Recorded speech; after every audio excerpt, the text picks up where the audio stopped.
ukombozi kutokana na joka na maroho za majoka kwenye ndoa. Ndio sasa kile ambacho nataka nizungumzie kwa sasa hivi. Kwenye kila ndoa ambayo mwanzilishi ni Mungu, shetani anakuanga na tabia ya kuja kuingilia katikati. Kwa mfano, ukiangalia ile ndoa ya Adamu na Hawa, shetani alikuja kuingilia katikati, akampea Hawa tunda ili kwamba ale lile tunda. Bwana Yesu asifiwe sana. Sana sana huwa lile joka linamfahamia mwanamke kwa sababu fulani ambazo nataka nizitaje. Maana jambo la kwanza, kwa nini mwanamke anavamiwa na maroho za majoka ama na joka? Ni kwa sababu mwanamke ndiye mlinzi kwenye ndoa na ndiye anakaa malangoni ya kiroho. Ukisoma kwenye kile kitabu cha Yeremia 31:22, maandiko yanasema hivi: hata lini utatangatanga ewe mpinti? Kwa maana Mungu ametengeneza jambo jipya, mwanamke atamlinda mume wake. Mwanamke kwenye ndoa anakuanga ni mlinzi, anakaanga kwenye malango ya kiroho ili kwamba azuie madhara ya kuzimu yaingie kwenye ndoa yake. Watu wengi wanajua kwamba mwanaume ndiye anafaa kuwa mlinzi, lakini mlinzi wa kiroho ambaye ameandikwa kwenye kitabu cha Yeremia hapa ni mwanamke. Kwa hivyo mara nyingi ukiona mpango wa kando anaingilia kwenye ndoa yenu, anamchukua mume wako, ujue kwamba hapa mwanamke ameacha nafasi yake ya kuwa mlinzi, kuwa mwombaji, kuwa mwanamke hodari katika ulinzi. Bwana Yesu asifiwe sana. Lakini pia sababu nyingine kwa nini joka linafahamia mwanamke sana na sio mwanaume ni kwa sababu mwanamke ndio rahisi kuvunja ndoa, maana ndiye nguzo kuu la ndoa. Ukisoma kwenye kile kitabu cha Mithali 14 na mstari wa kwanza, maandiko yanasema kila mwanamke mpumbavu huivunja ndoa yake mwenyewe. Kwa hivyo shetani akiwa anajua kwamba akiweka upumbavu kwa mwanamke itakuwa rahisi sana kuvunja ndoa, huwa anapitanga mwanaume, anakuja kwa mwanamke, anamtumia mwanamke, ndoa inavunjika. Lakini pia sababu nyingine kwa nini joka linamfahamia mwanamke sana kwenye ndoa ni kwa sababu uadui umeweka kati ya joka na mwanamke. Maandiko yanasema nitaweka uadui kati yako na huyo mwanamke. Sijui kama naeleweka. Bwana Yesu asifiwe sana. Sasa tunapoongelea kuhusiana na joka, kuna watu hawanielewi naongelea nini.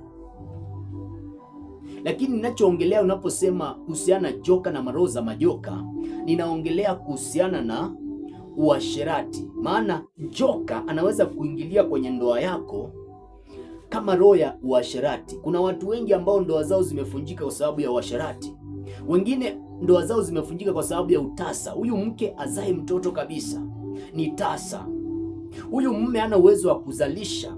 Kwa hivyo huu utasa umekuja kama joka ili kuja kuvunja ndoa. Lakini wengine joka linakuja kwenye ndoa yako kama hasira. Wengine joka linakuja kama umaskini, wengine ni ulevi, wengine ni uongo, wengine ni uchumi kuwa mbaya. Sasa unafaa kwenye ndoa yako uangalie ni joka wa aina gani ambaye amefahamia ndoa yako ili kuja kuivunja. Maana inawezekana yule joka ambaye anavunja ndoa ya mwenzako ni tofauti na joka yule ambaye anavunja ndoa ya kwako. Kuna yule ambaye ndoa yake itavunjika kwa sababu ya joka ambaye atakuja kwenye sura ya uasherati. Wengine joka atakuja kwenye sura ya utasa, wengine joka atakuja kwenye sura ya hasira, wengine joka ataingilia kwenye ndoa yako kama kwenye sura ya umaskini ama ulevi ama uongo ama uchumi kuwa mbaya. Sasa kwenye maisha yako unafaa ujitahidi sana ili ujue kwamba ni joka wa aina gani ambaye anakufahamia kwenye ndoa yako, ili upigane vitu ukiwa unajua unapigana nini. Sijui kama naeleweka. Bwana Yesu asifiwe sana. Sasa hapa kwa sababu uadui umewekwa kati ya mwanamke na uzao wa mwanamke na joka, mwanamke na uzao wake wanafaa kujitoa sana ili kuhakikisha kwamba wakiona joka yeyote, iwe ni hasira, iwe ni ulevi, iwe ni umaskini, iwe ni utasa, huyo joka ametokea kwenye ndoa yake, wanafaa wawe makini sana na kupigana vita na huyo joka ili wamuondoshe. Lakini pia kumbuka tunaongelea kuhusiana na ukombozi kutokana na joka na maroho ya joka. Jambo lingine ambalo unafaa kulifahamu ni kwamba joka ni shetani, ni badala ya shetani. Na shetani, maandiko yanasema ya kwamba yule shetani shetani kama simba aungurumaye. Kwa hivyo shetani pia anafananishwa na simba aungurumaye. Kwa hivyo ili sasa shetani umshinde, akija katika mfano wa simba aungurumaye, ni huyo joka, lakini anakuja kama simba aungurumaye. Lazima uhakikishe kwamba matunda ya Roho Mtakatifu yanazalika ndani yako, maana simba huwa anakulanga nyama na akuli matunda. Akija kwenye maisha yako akapata kwamba kuna nyama, ujue ni bila shaka atakula. Ndio maana maandiko yanasema ya kwamba enendeni katika roho na kama hamtazitimiza tamaa za mwili. Ukienenda katika roho, ujue kwamba wewe utazaa vya rohoni ama utazalisha matunda ya Roho Mtakatifu. Lakini ukienenda mwilini, utakuwa wewe ni nyama na utakuwa wewe ni chakula cha simba, ambaye huyo joka amejigeuza kuwa simba. Kwa hivyo unafaa kujua umuhimu wa kuzalisha matunda ya Roho Mtakatifu ndani yako. Watu wengine wanaacha wenzao kwa sababu ukiangalia unaona kwamba huyu mwanamke ama huyu mwenzako ako na tunda la upendo, lakini amekosa tunda la uvumilivu. Kuna watu ambao wanapenda sana, lakini huyu mtu sio mvumilivu.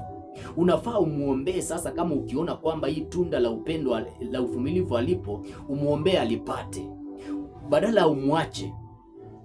Sijui kama naeleweka. Ndoa mingi zinafunjika kwa sababu ya huyu mtu anaingia kwenye ndoa ili aone matunda fulani kwenye ndoa, lakini anakosa kuyaona yale matunda. Kwa hivyo ile ndoa inafunjika. Hata Yesu alipokuwa anapita, anaona mti ambao unaitwa mtini, anaona kwamba hauna matunda. Maandiko yanasema ya kwamba akaulaani ule mtini, akauambia tangu sasa mtu asile kutoka kwako. Kwa hivyo mara zingine ndoa zinafunjika kwa sababu ya wanandoa ama walio kwenye ndoa kukosa matunda fulani ambayo huyu mtu aliingia kwenye ndoa akitaka kuyapata, lakini akapata hayako kwenye hiyo ndoa. Kwa hivyo anaenda anatafuta mwanaume mwingine, anaenda kutafuta mwanamke mwingine ambaye ako na hilo tunda, badala ya kuomba ili kwamba huyu ambaye umeoana mko pamoja azalishe hiyo tunda ama alipate hiyo tunda. Ukielewa kwamba sisi tunafananishwa na miti. Maandiko yanasema kwenye kile kitabu cha Mathayo 7:19 ya kwamba kila mtu usiozaa matunda ukatwa na kutupwa motoni. Sisi ni kama miti na mtu unazaanga matunda.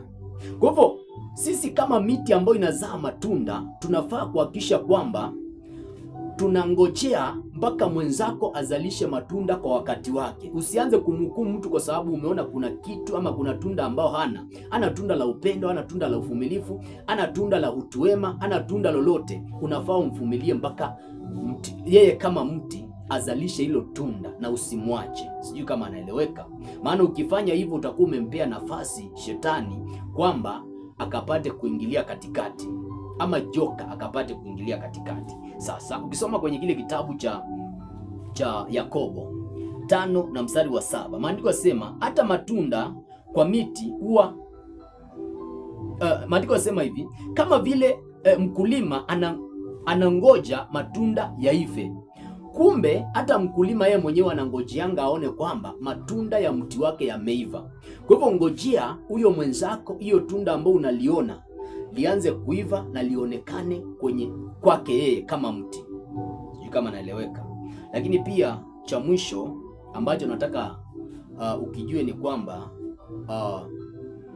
nataka nifundishe kuhusiana na vile ambavyo tunafaa tukomboe ndoa kutokana na kuchitiana, ambao pia ni joka ama ni roho ya majoka, ni maroho za majoka.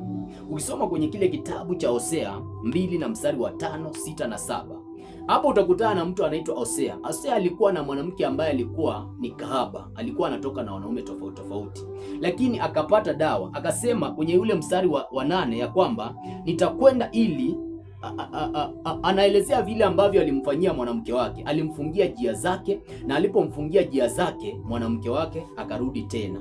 Kwa hivyo mwanamke yote ama mwanaume yote ambaye anakuchiti ama joka yote ambaye anakuchiti, unafaa umfungie njia zake ili kwamba arudi kwako. Lakini pia ufanye kile ambacho Ibrahimu alichokifanya. Alifanya Abimeleki akakosa nguvu zake ama hisia za kwa mke wake.